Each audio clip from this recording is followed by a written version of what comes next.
Hi everyone, welcome to Nishad Karim Art. Today I just wanted to take the opportunity to make a few comments about the masterpiece I produced just a couple days ago titled Purity. So firstly, this painting was not done in plein air. This set of paintings I've been working on, I've been using photographs of Trinidad and Tobago when I've visited recently and so on.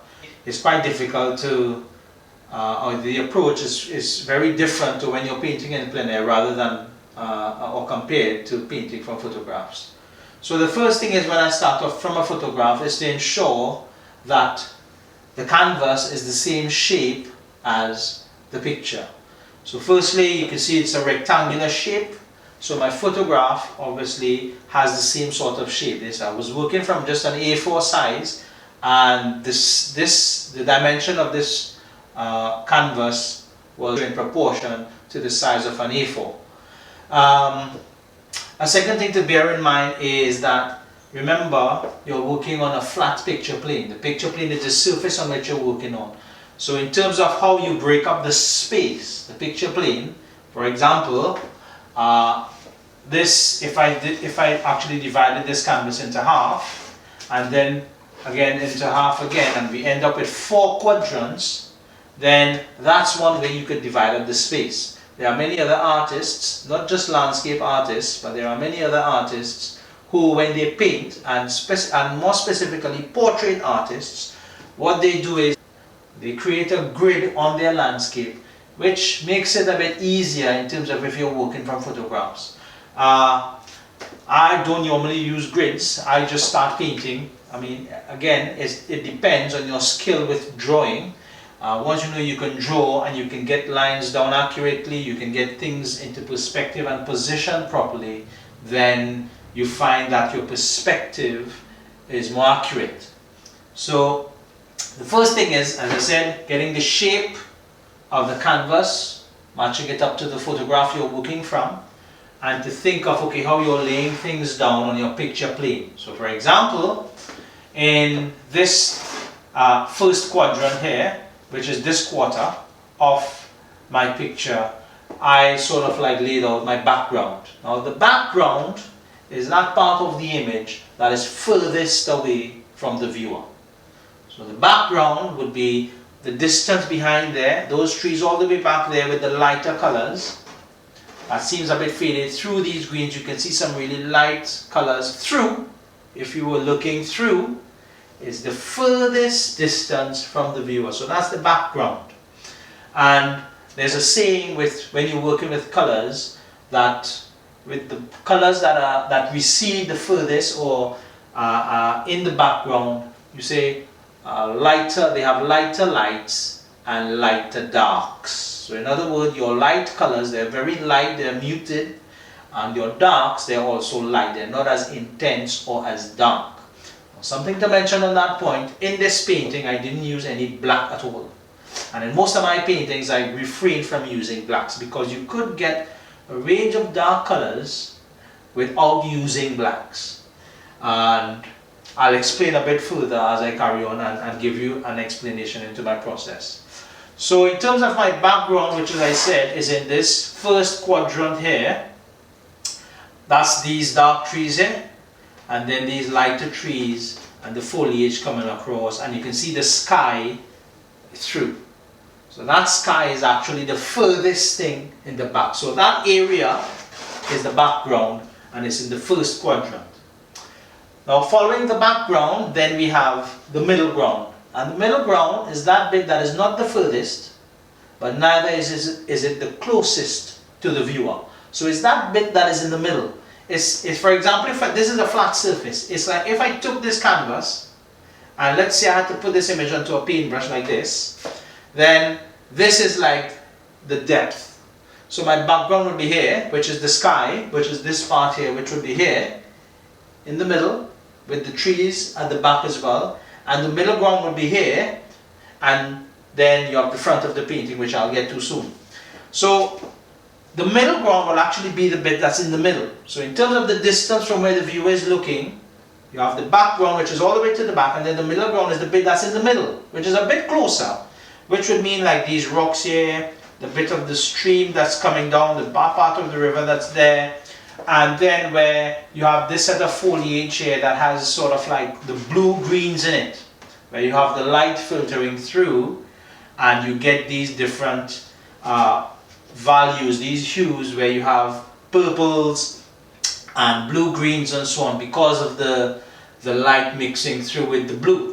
So you have those sort of colors in the middle ground, and you can see again some trees here. So these trees that are coming through here, these trees are in the middle ground. And again, you can clearly see that there's a difference in terms of the distance there. So the background is the distance that's furthest away from the viewer. The middle ground is that bit that's in the middle, that's not as close to the viewer but not as far. And then we have what is called the foreground. Now the foreground is the bit of the image that is closest to the viewer. So for example, these leaves, the water, those are the closest elements of the picture, of the painting, that is closest to the viewer. So we call that the foreground. So basically, in terms of describing the perspective, in terms of the depth of the painting, there are three different levels, where you have the background, the middle ground, and then you have the foreground, which is closest to the viewer. And that is how a 3D image is represented on a flat picture plane. Now, in terms of photography, what photographers use to describe that, that's called depth of field. So a depth of field, if you have a narrow depth of field, it would mean that your background is not really that far. Now here you can see there's a lot of distance, or that element, that sort of like illusion of distance is represented in the image. So the depth of field here is, it's not a narrow depth of field, it's quite a deep depth of field. If it's narrow, it would have meant that the background would have been really close. So you have a narrow depth of field, you have virtually no depth of field, for example, when you're painting portraits, because the focus, the object, is literally close up to you here. And that's when you have a narrow depth of field. So in terms of photography, you can also use that sort of jargon to describe how, in terms of the distance, background, middle ground, foreground, depth of field.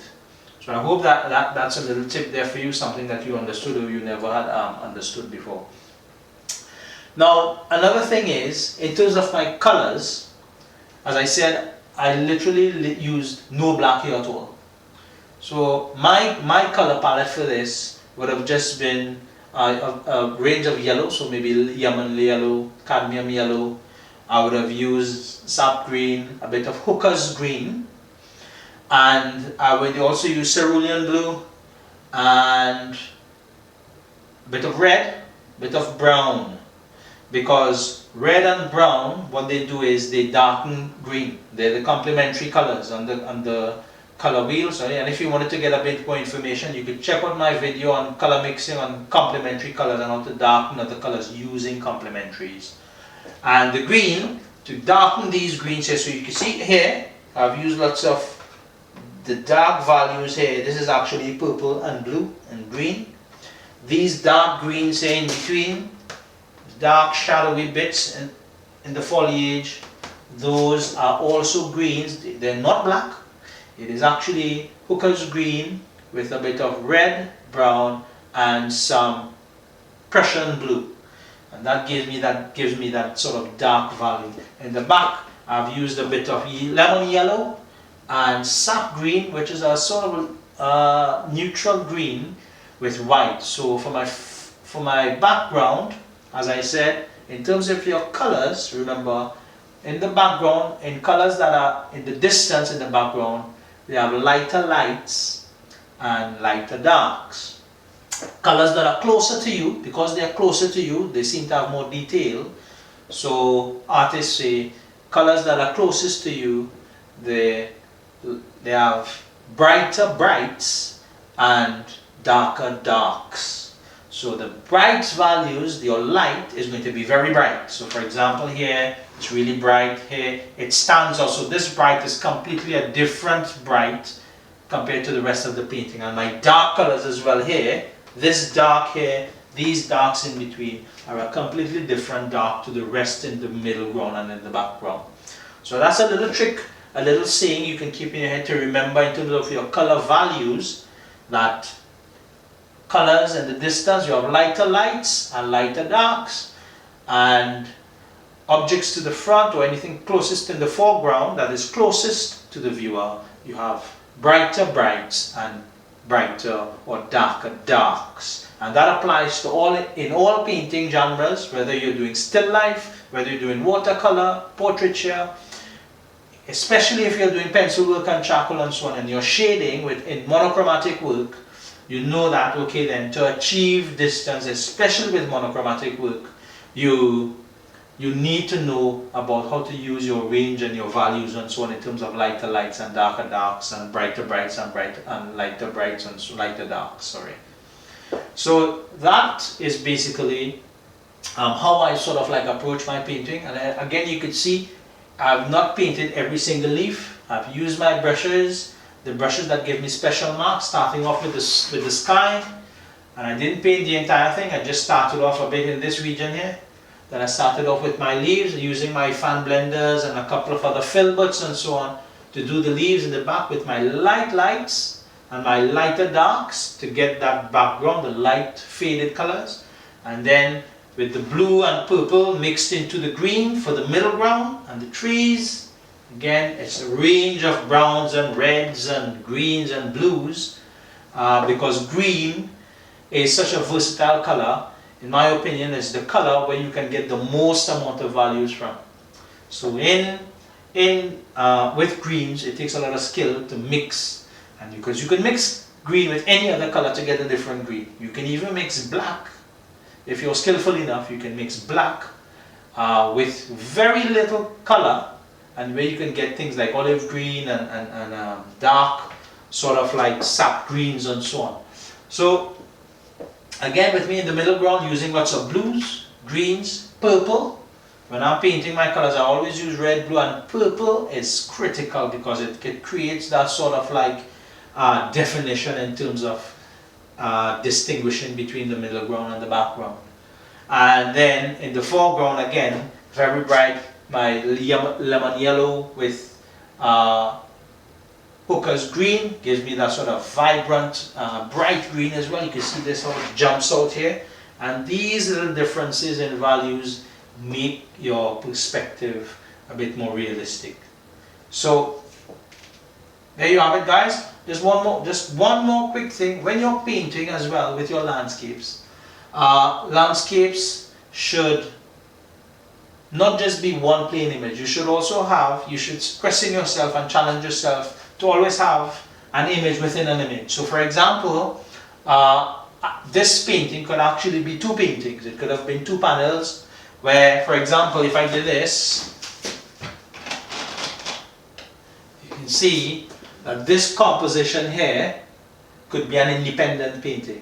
Lots of people look for that because, you know, I could have done lots of different things with this image, but this is actually just part of the painting. But it also could be a painting on its own. So it's just another way you can look at your paintings if you wanted to ensure your composition is a good one. Ensure that, you know, you could get a painting within a painting. Think about your depth of field. Think about the background, the middle ground, the foreground. And another trick as well is when you're painting, intermittently always step back.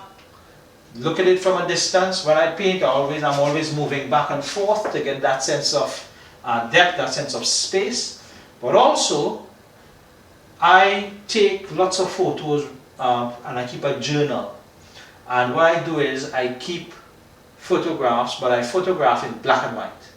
So when I photograph in black and white, it also gives you a sense of if your color balance is right. So you can see, okay, then, if you're using too many darks, if you can tell the difference between the background, the middle ground, and the foreground, and you can actually solve quite a bit of your image by photographing your work intermittently using black and white setting. So that's just another tip. If you wanted to get a sense of, okay, is your lighting good? Are you achieving that sense of depth and perspective? Yes, using black and white photography, even with your phone, you could put it on your black and white setting and you can use that. So there you have it, guys. Purity, just a short introduction, just a short explanation on my process, a few pointers in terms of how I approach the painting with my colors, tips with using shadow and light and dark, mixing your colors, lighter lights in the distance and more brighter brights in the foreground, closest to you, achieving your perspective, and mixing green with complementary colors, with yellow, with red and brown, Prussian blue, without having to use black. I hope you enjoyed the video. If you did, give it a thumbs up, hit the subscribe button and share. Okay? Take care.